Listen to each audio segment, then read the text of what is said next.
I received a text from Dad. Don't look out the window. I was puzzled and glanced up at the curtain that was ajar. People on the street varied. An elderly couple, kids on bicycles, busy commuters. Everything would be ordinary as could be if it were daytime. But now it was night. It was 3 in the morning. A sharp, uncanny sense of wrongness washed over me. I sucked in a cold breath and drew the curtains. The pedestrians outside were ordinary to the point of banality, the kind of sight you could see almost every day whenever you stepped outside. But it wasn't a bright morning now, nor a warm, sunny afternoon. It was 3 o'clock in the pitch-black dawn. It was too strange, unbearably eerie. Who goes to work, to school, or for a walk at 3 in the morning? Ding-dong. A rapid flurry of text message pings shattered the stagnant air. I sighed and felt cold sweat break out across my forehead. It was Dad again. This time his messages were even stranger. Please close the window and draw the curtains immediately. The wardrobe is safe. Under the bed is not as safe as the wardrobe. Remember, anything that deliberately disguises itself as a person is not human. Do not let them find you. Hide immediately. Please do not agree to any requests. Do not accept anything. Remember, ghosts are the best at deception. If you hear singing, no matter what happens, immediately cover your ears and close your eyes. Dad, what the hell is going on? I muttered to myself, puzzled, and dialed Dad's number, intending to call him back. But I called 3 times in a row with no answer. On the 4th try, his line finally connected, and I hurriedly began to recount what I'd just seen. Dad, what did you mean by what you sent me? And just now I saw a lot of people downstairs. It's 3 in the morning. I hadn't finished speaking when I froze, like I'd been electrocuted, a chill crawling over me. A voice came through on the other end of the line. But the voice wasn't my father's. It was a ragged, intermittent snippet of opera singing, as if being played on an old gramophone. The opera music wound on, plaintive and sorrowful, like a woman's cries. Hearing it at such an hour chilled me to the bone. The tune kept playing. Through the crack of the half-closed door, I saw a lantern-like candlelight flickering in the living room. My hair stood on end. I was terrified beyond measure. I lived alone. Who would be carrying a lantern into my home in the dead of night? As the flickering candlelight drew closer, I suddenly remembered the text my father had sent. If you hear singing, no matter what happens, immediately cover your ears and close your eyes. Goddamn, what the hell is going on? I don't know how much time had passed. When I opened my eyes, everything seemed to have returned to normal. I was still trembling, bewildered, like a monk with no clue, and I pinched my thigh hard. It hurts. This isn't a dream. Could it be that I really saw a ghost? My father seemed like he should know something, but no matter how I tried, I couldn't get through to him. A gust of cold wind hit my face. I shivered and looked up to find the window hadn't been closed. The wind billowed the curtains like the hem of a ghost's dress. Damn it! Close the window and draw the curtains immediately. I've been startled by the singing on the phone and forgot to follow my dad's text to shut the window and draw the curtains. I swallowed and, trembling, stepped forward. The strange, out-of-place people downstairs had vanished. I breathed a sigh of relief and hurriedly reached out to shut the window. But at that moment, a deathly pale, ghostly hand slid out from beneath the window and suddenly clamped onto my forearm. Only then did I notice that a person painted in opera makeup had been lying along the windowsill all along.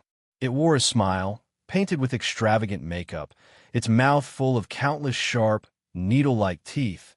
Its entire pupil was pitch black, with no whites at all. I sucked in a cold breath and shoved it off with all my strength. The wardrobe. Dad's text had said the wardrobe was safe. There wasn't time to think. I meant to run toward the wardrobe, but the thing was already climbing the window and had reached the sill. It moved on all fours, smiling, like a human-shaped spider. It blocked the way to the wardrobe. Dad had told me to hide immediately, so where could I possibly hide now? Under the bed. I slid and crawled under the bed, hiding inside, not daring to breathe. I peered toward the windowsill. Nobody there, only the pitch-black night. How did that thing disappear so fast? My chest jolted violently. My heart felt as if it were being squeezed. I could feel cold sweat soaking my spine. What was that feeling on my calf? I lowered my head in terror and finally understood why Dad's text had said, "The space under the bed is not as safe as the wardrobe."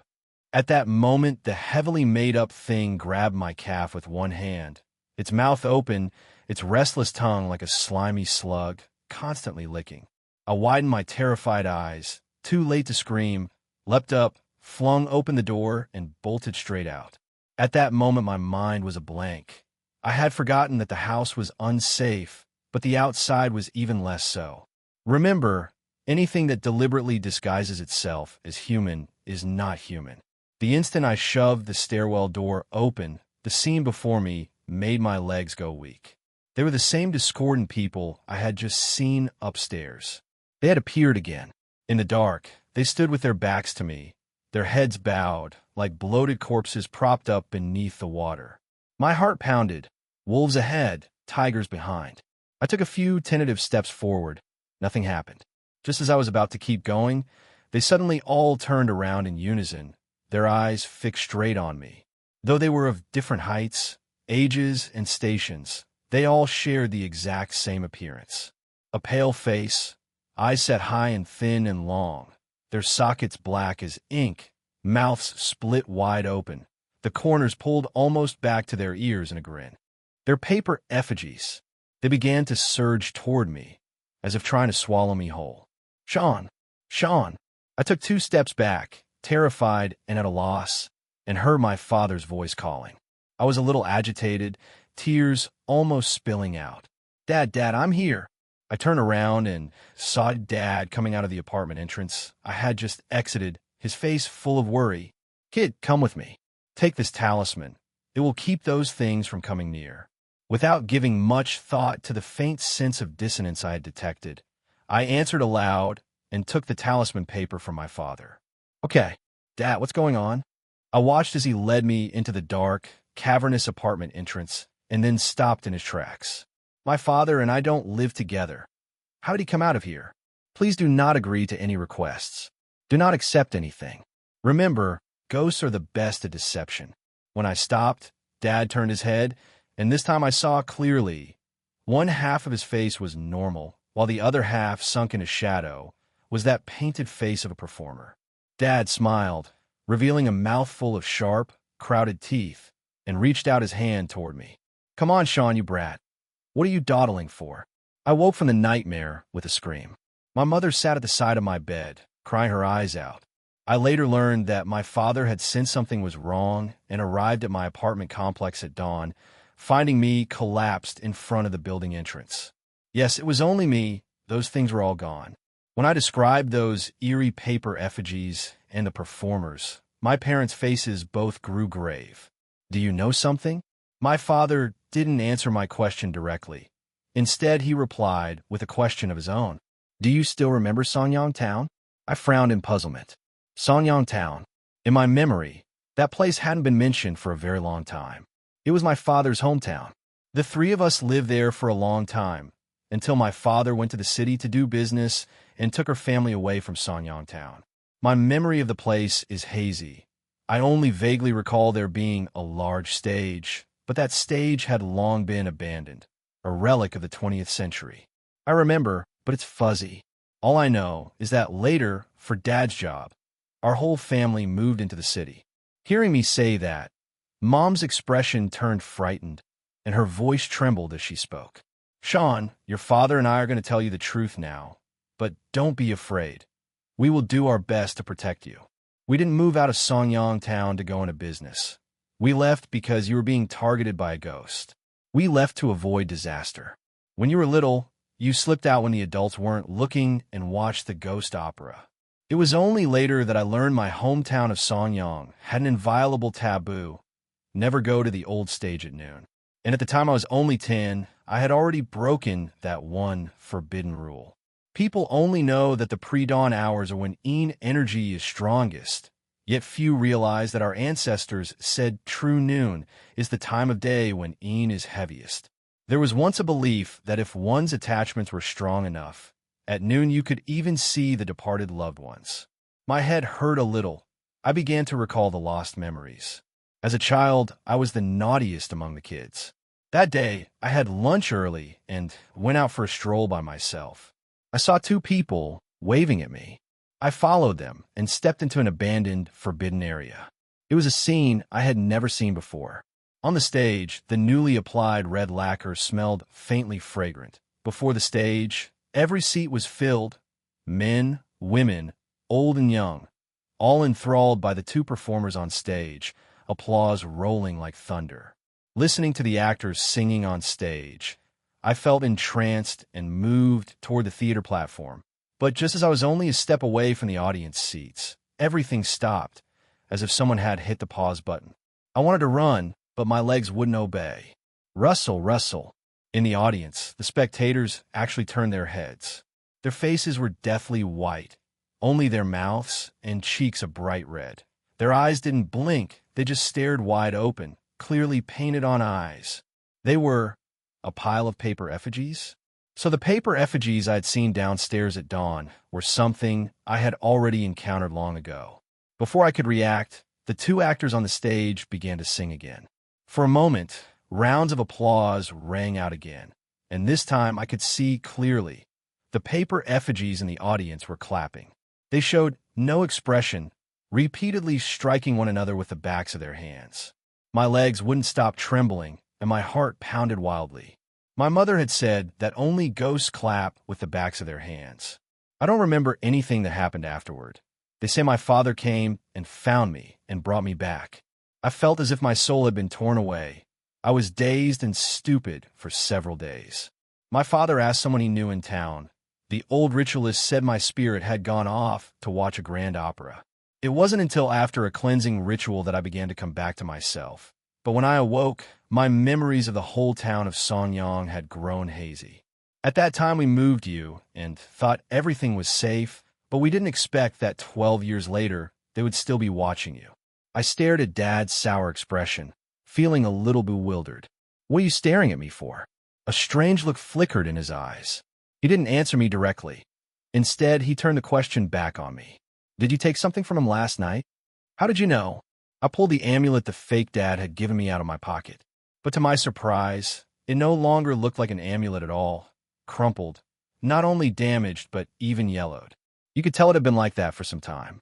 The track names and other information were printed above in old-fashioned green ink. Performance address, number 187, Songyang Town. Performance time, October 13th, 2023, 10 p.m. sharp. Invited guest, Sean. I froze, a light sweat beading in my palm. What I saw before clearly didn't look like this. Seeing the puzzled look on my face, Dad, half exasperated, half disappointed, gave me a sharp rap on the head. You little brat, didn't I text you? Don't accept anything from anyone. I clutched my head, teeth gritted in pain. What does this even mean? You might as well tell me first. Dad's face darkened, pain still flickering in his eyes. He picked up the playbill and examined it carefully in his hand. Songyang Town, number 187, the site of the old, abandoned stage. The play from 12 years ago. You didn't finish watching it. Now, they want you to go back and finish watching. Go back to watch the show. Watch what show? A show sung by ghosts? I felt a chill run through me. I shivered involuntarily, but when I looked up I saw my mother's face was odd, as if she knew something. Her lips trembled without her knowing. She touched my face and murmured, Sean, Mom is sorry. It's all karmic debt. All karmic debt. Dad went to find the old Taoist who had saved me when I was a child. A few years ago, the old Taoist had left Songyang Town. Now he ran a fortune-telling business in the city. Not long ago, he'd even ridden the live-streaming craze, so his life had its pleasures. When the old Taoist saw my theater ticket, his face darkened and an unusual expression flickered in his eyes. They'll never leave you alone if you go up onto the stage by yourself, and don't watch the whole show. I muttered. It wasn't me who went to look, it was two people who took me there. When I was little, I had a gap in my memory about the stage. Now that it comes back, it's like living through it all over again. My mother heard this, and her face turned sour. She tremblingly took 2 photographs out of her wallet. The 2 people you mentioned. Look, are these the 2? The photo Mom brought out was already yellowed, worn, and tattered. I only needed one glance to recognize the two people in it. They looked like a married couple, leaning on each other affectionately. From their clothing and the style of the photograph, they didn't seem to be from this era. "Mom, yes, it's them. Who are the people in this photo, exactly?" My mother's face grew even more sullen. She held her forehead as if about to faint, as if she had learned something horrific. Still, Dad was quick. He steadied her by the shoulders. "They're your grandparents who are already dead." I had never heard of Grandpa and Grandma. All I knew was that they had once been famous performers, born with exceptional talent. They were the old gentleman's two proudest disciples, and back when the theater hadn't fallen silent, everyone loved to hear the two of them sing. But later no one went to the theater anymore, and nobody knew why. My mother's face was ashen. She recovered a little, each sentence coming out as if through clenched teeth. "Your grandparents weren't quite right. They could see ghosts. So for a time, they would perform operas for the spirits. Later, my parents told me that when my grandparents were alive, they would sing on a makeshift stage, even if there was no one there. They performed with heartfelt feeling, as if there really were an audience. Especially on rainy days when someone passed by, you could still hear the sound of clapping, laughter, shouting, even though under the stage it looked empty. After a while, the stage began to be haunted, and gradually no living person dared go near it. I couldn't understand why Grandpa and Grandma would sing for ghosts. The old Taoist laughed, grinning, his face full of slyness. Young people, after all, don't understand. Some people make bargains with ghosts, and yet they can gain what they desire, say, an extraordinary talent in some area or longevity. Did you know? I've heard of a strange resurrection rite that uses the blood of a close relative to bring someone back. Those ancient things from the netherworld have been waiting in torment for 12 years. Could it really be that they're asking you to go watch a lousy play? I kept feeling that something the old man said sounded off, and besides, this is the 21st century, and I was raised on science. The idea of using kin's blood to revive someone was just too outlandish. I was about to open my mouth to argue when I looked up and saw an odd flicker in my parents' eyes, as if they were anxious about concealing something. I swallowed the words I had meant to say. My voice came out small, a sharp unease wreathing my heart. "So what should I do now?" I was driving alone, on a dirt road overgrown with weeds. The old Taoist had said that since I had accepted the ticket, I had to go to Songyang Town at the appointed time to watch the ghost opera. There was no avoiding it. Even if I skipped this time, those paper effigies and their minions would keep coming after me. When the time comes, it won't be just my own safety at stake. People around me will have their fortunes affected as well. Since you've come, you might as well make yourself comfortable. To put it simply, this is something you need to handle yourself. How do I handle it? The old Taoist smiled, and there was a trace of a calculating look in that smile I couldn't stand. "Of course we're going to see the play that's been owed for 12 years. My parents were the first to oppose when they heard, but after weighing the pros and cons, they bit the bullet and decided to accompany me to the long unvisited Songyang Town. I agreed out loud, but when the day came, I deliberately woke up very early. There was no way I could seriously ask them to take such a risk, right? The day before I left for Songyang Town, the old Taoist gave me a handful of clever stratagems. He spoke in mystic terms, and I listened in a fog of confusion. Strictly follow these rules, and you may return, but in the end it will all depend on your fate. Do not linger on the streets of Songyang Town at sunset or at noon. Find a place to hide as quickly as you can. If you can't make it in time, and you see creatures that are not human, pretend to blend in with them. Under no circumstances arouse their suspicion. You could trust a black dog, but remember, if what you see is a model dog, run, run, run. Remember, no one can save you. Only you can save yourself. Inhuman creatures are the best liars. Do not trust them. If you really cannot escape, immediately squat down, cover your ears, and close your eyes. No matter what noises occur, do not open your eyes. Stay like this for at least 10 minutes. Remember, theater tickets belong to ghosts. Keep them clenched in your hand.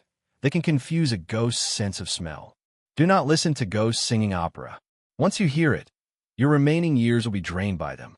My face was grave. The old Taoist told me to go listen to the ghost opera, yet warned me above all not to. This contradictory command. What on earth was I supposed to do? There wasn't much time to think. The car slowed to a stop at the entrance to Songyang Town. This is the place where I grew up, but now my memories of it were hazy. I raised my hand and glanced at the time on my phone. 11:40. Noon was almost here. The old Taoist had said that the yin energy is strongest at noon. The town was bustling, vendors shouting as they hawked their wares. I found a kindly-faced old man, hoping to ask him where the old theater used to stand. The old man looked at me, his gaze odd, and he gave me a careful once-over, as if he'd seen a ghost in broad daylight. "Kid, what are you doing out here? This place is the town's forbidden ground. You're from out of town, aren't you? You don't know anything, barging in like that." I had planned to mutter something to brush him off, but when I looked down, I realized the things on the old man's stall were not ordinary at all. Big villas, pairs of little boys, girls with rosy lips and white teeth, cats and dogs in every color. These things were strange enough on their own, not to mention that they were made of paper. My heart plummeted to the bottom of my stomach. Suddenly, I remembered what my parents had told me earlier. Songyang Town had long been abandoned. So what were the things in front of me, the things surrounding me now? The old man looked at me and grinned. Only then did I notice that he had no shadow at all. "Young man, what is it? Fancying something?" As he spoke, his neck stretched out unnaturally long, his whole body turning a sallow gray. His tongue lolled out, and his eyeballs began to twitch restlessly in their sockets. If you see inhuman creatures, pretend to blend in with them. Whatever you do, don't arouse their suspicion. Thinking that, I forced myself to stay calm and pointed with my finger at the paper doll girl lying on the ground. I want that one." Uncle looked at me with an expression that said, "We're all men here. I get it," picked up the doll and handed it to me. "You look simple-minded, but you're picky. This was made for me by someone in my family. It's top quality. I'll sell it cheap. 30. I'm stunned. What? So ghosts have to pay when they buy things too. But if I have to pay, what kind of money is it? The old man squinted his eyes. What do you mean? Don't want to pay? Before he finished speaking, he began sniffing like a dog, and soon his darting eyes all locked onto me. The old man curled his lips, his mouth opening wide in a strange smile. Haha, no wonder there's no money.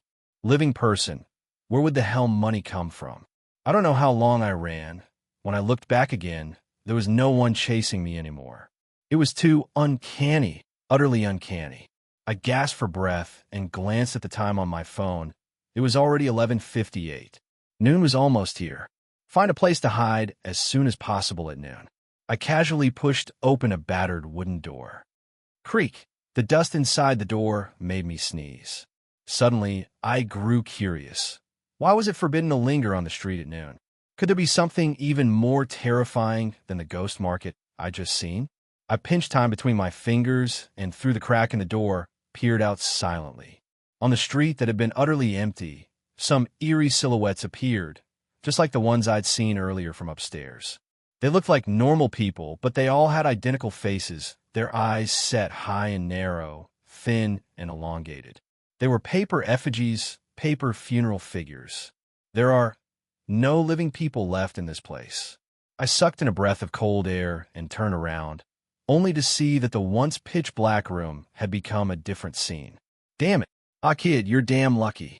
Behind me, it was no longer that pitch-black, dust-choked scene. It had turned into a bustling, rowdy mahjong parlor. At the four-player table, a seat that hadn't been there a moment ago suddenly appeared. 3 ashen-faced people looked up at me, strange smiles fixed on their faces. Come, play with us. My heart tightened instantly.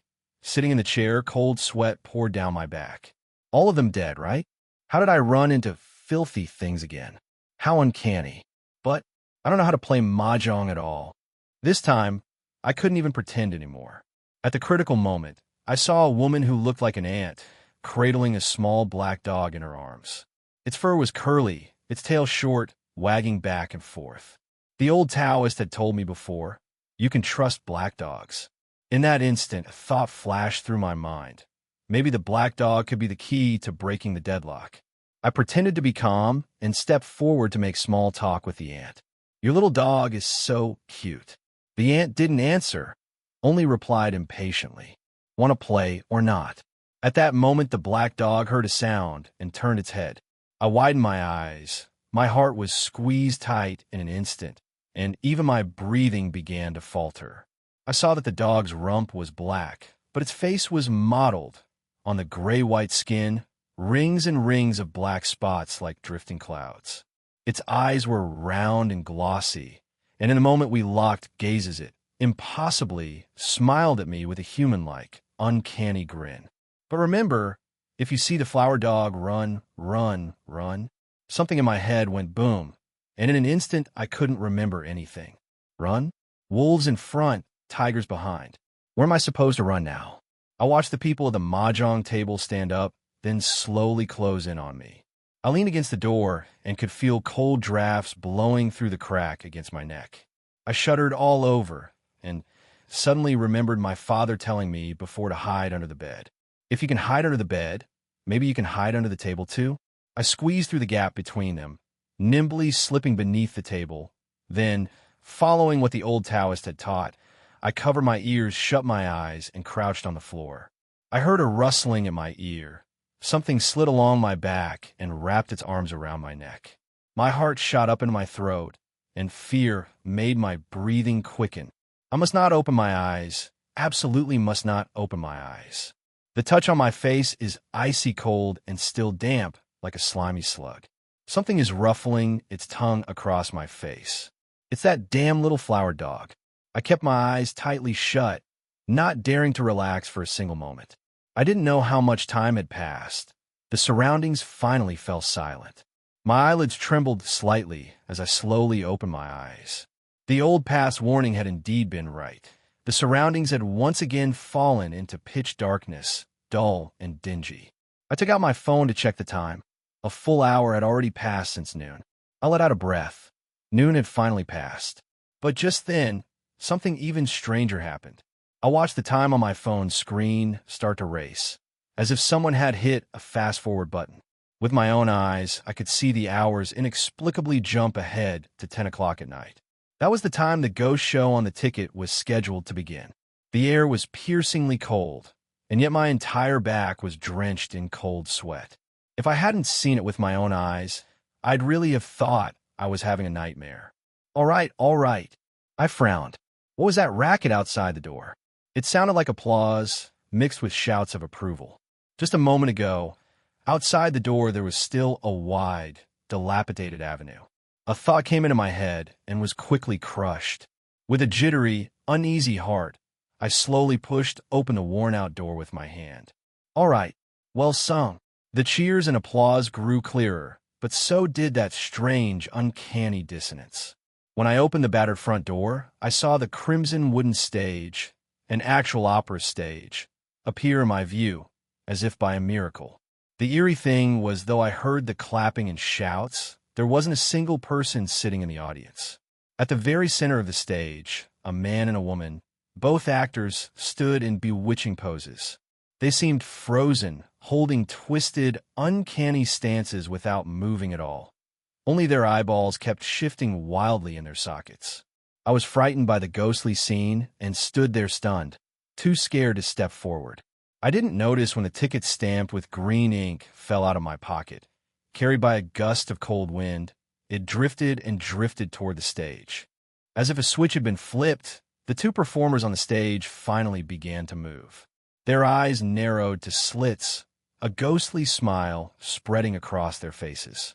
Welcome. Next, we will sing a song for you. The two ghostly players moved their joints in stiff, awkward jerks that sounded like wind-up mechanisms without oil. I stood on the steps not far below, watching the two ghost actors open and close their mouths, but I couldn't hear a thing. Please do not listen to the ghost opera. Once you hear it, your remaining years will be drained by them. This was something I had prepared for beforehand. While weighing my options, a thought suddenly occurred to me. How would a deaf man listen to an opera? If all he wanted was for me to go to the stage for the appointment, then it shouldn't matter if I couldn't hear, right? Thinking that, I put on the soundproof headphones I'd prepared earlier. my face arranged into the blissful, enraptured expression of someone enjoying a beautiful opera. I felt triumphant. Sure, I'd fooled the ghostly performer, but the atmosphere around me began to feel oddly off. At some point, it seemed to have grown several degrees colder. I saw the expressions of the two ghost actors on stage grow strange, the thick foundation beginning to crack. At last, I sensed something was wrong. As if guided by some unseen force, I slowly took off my headphones. There was no sound at all. Those two ghost actors weren't singing at all, just mouthing words, opening and closing their lips. A huge, nebulous cloud settled over my heart. What on earth was going on? I was holding my earphones, but the silicone layer of the noise-canceling ear cups fell off, a little different from usual. Almost instinctively, I raised the earphones to my face to examine them. Countless tiny round holes pocked the silicone, as if something had stabbed through them. If the soundproofing silicone is punctured, it no longer blocks sound. So the reason I hadn't heard anything just now wasn't thanks to the noise-canceling headphones. It was because the ghost actors hadn't sung a note at all. I was overwhelmed by a crushing panic and terror, and failed to notice the two ghost actors twisting their bodies as they stepped closer and closer toward me. What on earth was going on? These soundproof headphones were given to me by my parents the night before I left, their attempt at a plan. When I looked up again, the two ghostly actors were already standing right in front of me. One of them stretched out its pale, almost withered claw-like arm, slowly moving toward my throat. With a single motion, its razor-sharp nails could tear through my flesh. I wanted to step back, but found my body frozen, as if countless invisible arms were gripping me in the air.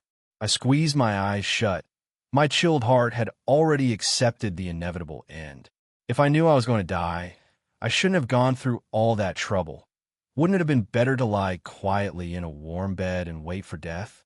Just then, a shiver ran through my whole body. A cold, jade-like hand brushed my cheek. I was terrified, instinctively opening my eyes, only to meet two theatrically dark black pupils. My brain felt as if it had been struck hard, sinking into a long, numbing shock. That black-red fluid slowly trickled out from the eerie eye sockets. What is that?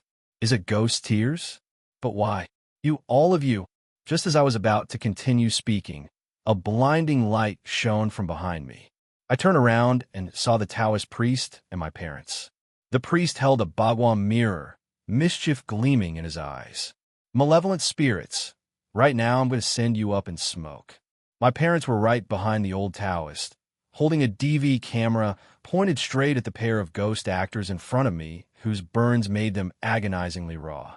I mustered all my strength and knocked the old Taoist, who was holding the bagua mirror, to the ground. The Taoist cried out in pain and fell, and it was at that moment the two ghost actors vanished again. The Taoist cursed as he got to his feet, angrily brushing the dust from his clothes. You little bastard, traitor crawling both sides, I came all the way to save you, and you go and do this kind of damn thing? My mother, who'd been following the old Taoist, covered her mouth too, a touch of fear on her face. Sean, are you out of your mind? What are you doing? My chest ached, but I showed nothing. I only screamed hoarsely at my parents. Possessed? I think you're the ones who are possessed. Do you even consider me your son? Before coming to Songyang Town, in the morning, Mom and Dad were still fast asleep. Their slippers sat by the bedside, messy, the toes pointing toward the bed. Shaped by their generation, they had been proper their whole lives. They used to line their slippers up neatly with the toes pointing out before bed every night. But now, they weren't the way they should have been. I didn't want to admit it, but when I looked up, I saw Mom's eyelashes trembling uncontrollably. They didn't want to come with me to Songyang Town at all. They were just pretending to be asleep. I didn't want to expose them, and at the same time, I was confused about my family. They clearly loved me so much, even moving out of Songyang Town for my sake, but now, I hadn't expected to learn the answer so soon. I hadn't been home in a long time. I wanted to take one last look around the house, but I accidentally knocked over the wooden box sitting on the top shelf of the cupboard. I was puzzled. I hadn't expected them to be hiding something like this. Thoughtless, I picked the box up. The rotten wood had broken, and its contents spilled onto the floor. It was a small piece of paper. The paper had yellowed, green ink printing a few familiar lines. It was a theater ticket, identical to mine, only the date and the name were different. The date was 12 years ago. The guest of honor was signed, Gary. My father's name. Suddenly I remembered something, and my head spun with dizziness and sharp pain. It was the memory I'd lost. 12 years ago, the ones who brought me into the abandoned opera stage were my father and my mother. Lying on the bed, they summoned an old Taoist priest and cast a spell over me. After that, I lost all memory of Songyang Town. It was all a conspiracy, a carefully plotted scheme that turned the butcher's blade toward those closest to me. And the ones who set in motion were the parents I believed loved me most. The story swelled and took shape in my mind.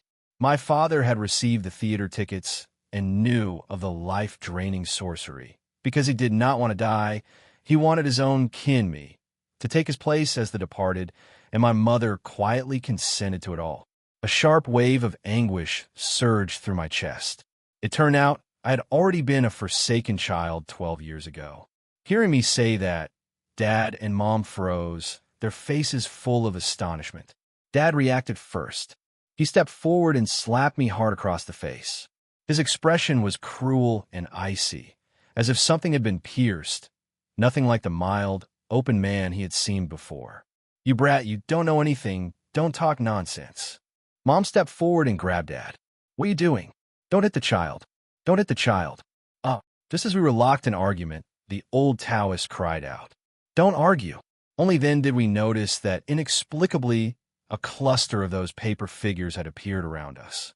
They had already surrounded us, grins like phantoms on their faces. Old Tao furrowed his brow and turned to my father and mother, saying, "Make sure you keep the camera steady. I'll be editing this into a viral video later." Saying that, the old Taoist pulled out a talisman and was ready to fight those things to the death.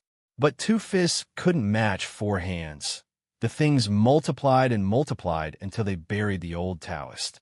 Dad rushed up to help, but was soon pinned down with a paper figure sitting on his neck, choking his throat. My mother sobbed, letting out a hysterical scream. She stepped forward and, astonishingly, pressed a small dagger from back to front against my throat. "Spare him. Spare Gary. Father, Mother, don't hurt Gary anymore. Sean's life, I am willing to give it to you, just let Gary go." In an instant, my heart plummeted into an abyss. My mother had always been frail and not very strong, yet I had no will at all to struggle. She finally didn't want to pretend anymore. She said those words. In that moment, I finally understood. People are selfish, even parents. The paper effigies dispersed, and I saw the pair of ghost actors standing on the stage, watching us. As if responding to my mother's words, they opened their mouths and began to sway slowly on the stage. The stars and moon are dim beneath thick clouds. Remembering the past, tears flow like streams. I once swore to heaven with every curse and plea, saying we would last as long as the sky and earth. He said there is joy to be shared in happiness. He said there is sorrow to be met together in times of grief. Even now, it feels like an autumn wind whistling past the ear, all those favors erased with a single stroke, left only with a lone, solitary shadow. A beautiful dream ends as soon as it breaks. Guns, knives, swords, axes, halberds, and forks gleam bright. Storm up the stairs, come up the stairs. Come up the stairs to kill someone in bitter sorrow. Everyone else covered their ears. Only I kept listening closely. That opera, winding and mournful, sounded like the final elegy of 2 old lovers of the theater. When the song finished, Dad, sitting on the floor with terror in his eyes, pointed at me. "Are you all right? You didn't have your life force sucked away, did you?" I looked at Dad, my gaze full of desolation. When I turned back, I saw that Grandpa and Grandma on the stage had already taken the form of 2 old people. They were arm in arm, 2 streams of dirty tears sliding down from the wrinkled hollows around their eyes. The moment I met their gaze, it felt as if I knew everything. I said, "Dad, they never intended to hurt us. Do you believe that?" Ever since society grew more advanced, traditional opera became an obsolete antique. The children in town all liked new things now. No one cared for traditional opera anymore. It was outdated. If a kid liked it, they'd be mocked by their peers as being old-fashioned. Gary was born into a family of opera performers and was the one most teased by the other boys. "Gary, why do your folks sing in the middle of the night? No one's listening. Are they singing for ghosts? You're a ghost too, you little ghost." Gary grew anxious and immediately wanted to prove them wrong. It wasn't a song for ghosts. It was to warm up the voice. But Gary thought a moment and decided he didn't want to make distinctions. These youngsters had been out of town, liked Western things, chased fashion.